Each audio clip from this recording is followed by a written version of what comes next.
Hello' guys, good morning. আজি আপোনালোকক মই ক'ব গৈ আছোঁ আছাম পুলিচত এপ্লাই কৰাৰ পিছত আপোনাৰ আছাম পুলিচত হাইট কিমান লাগে।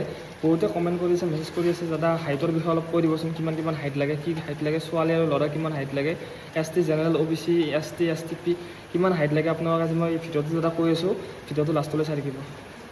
ফাৰ্ষ্ট ল'ৰাজনক কৈ আছোঁ, যদি ল'ৰাজনৰ কাষ্টটো যদি জেনেৰেল, OBC, MOBC বা SC হয়, তেতিয়াহ'লে ল'ৰাজনৰ হাইট লাগিব 162.56 চেণ্টিমিটাৰ। আৰু যদি ল'ৰাজনৰ কাষ্টটো ST হিলছ বা STP হয়, তেতিয়াহ'লে ল'ৰাজনৰ হাইট লাগিব 160 চেণ্টিমিটাৰ লাগিব। ছেকেণ্ড, ছোৱালীসকলৰ বাবে যদি ছোৱালীজনীৰ সেই কাষ্টটো জেনেৰেল, OBC, MOBC বা SC হয়, তেতিয়াহ'লে ছোৱালীজনীৰ হাইট লাগিব 154.94 চেণ্টিমিটাৰ। আৰু যদি এই ছোৱালীজনীৰ সেই কাষ্টটো STP বা ST হিলছ হয়, তেতিয়াহ'লে ছোৱালীজনীৰ হাইট লাগিব 152.40 চেণ্টিমিটাৰ।